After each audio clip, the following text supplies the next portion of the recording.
De la même manière que la compréhension des phylacteries, Justin écrivit selon Dianésis, l'humanité a besoin d'objets matériels, ici des icônes, pour se diriger vers la contemplation de l'immatériel ou du divin. Dieu, les anges et les saints dans le ciel. L'observation de Diane sur les icônes, fiable dans la mesure où il connaissait personnellement plusieurs apôtres, fournit la justification théologique qu'ils ont dû utiliser pour accepter la vénération des icônes parallèlement à l'utilisation de symboles. Alors qu'avant l'incarnation, les représentations étaient symboliques pour les choses invisibles et visibles pour celles qui étaient manifestes, elles étaient en tout cas mandatées par Dieu comme nécessaires à la pratique religieuse israélite. Après la mort et la résurrection du Christ, une grande partie de ce qui était auparavant invisible était soudainement devenu visible et pouvait être représenté. Il n'est pas surprenant que de telles représentations aient été considérées comme tout aussi nécessaires à des fins religieuses. La théologie sous-jacente des images entre l'ancienne et la nouvelle alliance est restée inchangée. L'origine de cette doctrine n'est pas obscure. Une telle compréhension repose sur l'idée que l'iconographie possède à la fois un pouvoir et un lien avec le divin par sa vénération. Une théologie identique à celle du filament, de la mousa et de la croix. Cela fait des icônes non pas tant une évolution des symboles qu'une coexistence avec eux et une compréhension identique dans leur fonction. En fait, les images juives pré-chrétiennes, telles que celles des anges dans le temple, sont décrites par la liturgie angélique de Qumran, une liturgie utilisée dans le temple lors de leurs sacrifices hebdomadaires comme suit. Toutes ces œuvres sont des êtres vivants semblables à Dieu et leurs figures sont des anges saints. Selon Wise, les chants du sabbat de la liturgie angélique sont destinés à unir le fidèle aux anges qui adorent dans le ciel. Ce qui se passe sur terre n'est qu'un pâle reflet de cette réalité ultime plus grande. Dans Apocalypse 9h13, nous lisons « J'entendis une voix venant des 4 cornes de l'autel d'or. » L'autel parle comme dans les cantiques, et l'architecture est vivante. En d'autres termes, la vénération des images angéliques pendant la liturgie était censée relier les prêtres à de véritables anges. On ne soulignera jamais assez que la liturgie angélique, parce qu'elle était utilisée dans le Second Temple, reflète les points de vue doctrinaux officiels du judaïsme pré-chrétien. Les preuves archéologiques d'icônes chrétiennes du IIe au IVe siècle confirment en outre qu'elles étaient spécifiquement utilisées dans des contextes liés au culte, similaires aux images juives d'anges. Les représentations d'Orinthe sont peut-être le meilleur exemple, et le plus répandu, d'icônes chrétiennes à cette époque. Les Orinthes représentaient souvent un chrétien décédé. Elles n'étaient pas des représentations réalistes des défunts, mais les représentaient symboliquement, eux ou l'Église. Leur posture de prière était intentionnellement participative, invitant le spectateur à prier également en raison de leurs mains levées. L'élément participatif et le symbolisme démontrent une continuité évidente avec les premières pratiques juives relatives au musa et l'utilisation chrétienne des carrés du séder.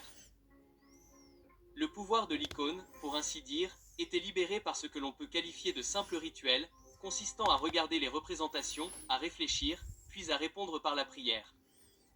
La réponse prévue était souvent la vénération littérale d'une autre icône, car les postures ou, parfois, leurs yeux, lorsqu'ils étaient dirigés vers le haut, dirigeaient le fidèle en prière vers l'icône du bon berger, une représentation symbolique du Christ lui-même.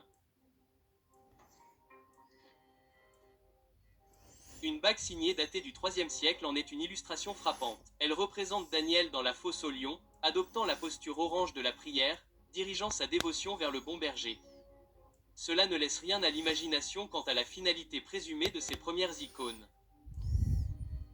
En effet, on sait que les chrétiens priaient en se tenant debout, vers le ciel.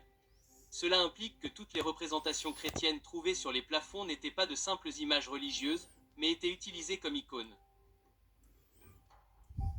D'autres preuves archéologiques anciennes corroborent le fait que cet art était vénéré et peut être classé comme iconographique. La grotte prénienne de Nazareth contient un graffiti qui semble décrire qu'une icône ou une relique de Marie était ornée, une sorte de pratique de vénération.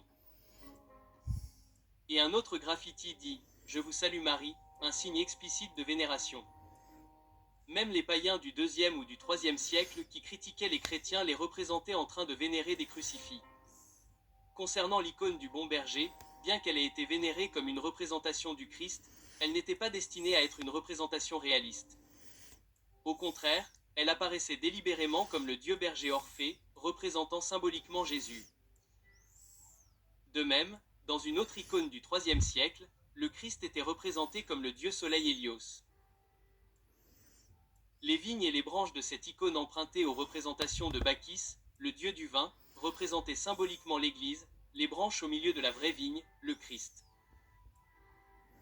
Pour l'archéologue, il est évident que les chrétiens ont ouvertement emprunté et réutilisé des formes d'art païen. Il existait un précédent juif à cela, car le roi Ézéchia avait emprunté des images païennes égyptiennes, phéniciennes et assyriennes pour son propre sceau royal. Le fait que les chrétiens aient confondu les symboles de différents dieux montre qu'ils ne faisaient pas plus de syncrétisation qu'Ézéchia. Au contraire, ils dépeignaient intentionnellement la supériorité du Christ et de l'Église en imitant les représentations païennes, montrant ainsi une continuité avec l'art juif ou chrétien primitif, comme le jugement de Salomon. L'approche symbolique, par opposition à l'approche historique, de la représentation des personnages trahit une intention iconographique derrière les images. Néanmoins, des représentations plus simples et plus exactes historiquement du Christ et des saints ont parfois été réalisées. Les représentations juives de scènes historiques dans la Doura Europus sont similaires. Elles étaient plus strictement conformes aux attentes réalistes du portrait gréco-romain qui optait pour le réalisme historique par opposition aux premières représentations juives ou chrétiennes. Les premiers optaient pour des représentations fidèles, par opposition au symbolisme intentionnel hérité du judaïsme. Même dans ce cas, les chercheurs observent qu'un tel art était destiné à susciter des actions rituelles, faisant ainsi de l'art lui-même un lien entre le culte des chrétiens et ce qu'il représente. Néanmoins, c'est cet art judéo-chrétien plus réaliste qui montre en fait une dépendance aux normes gréco-mauresques, par opposition aux icônes plus symboliques qui, bien que représentant littéralement des figures païennes par leur symbolisme manifeste, sont en réalité beaucoup plus juives dans leur intention et leur orientation. En résumé, les preuves archéologiques montrent que les icônes étaient utilisées de manière participative et étaient elles-mêmes les objets directs de vénération, comme les musas.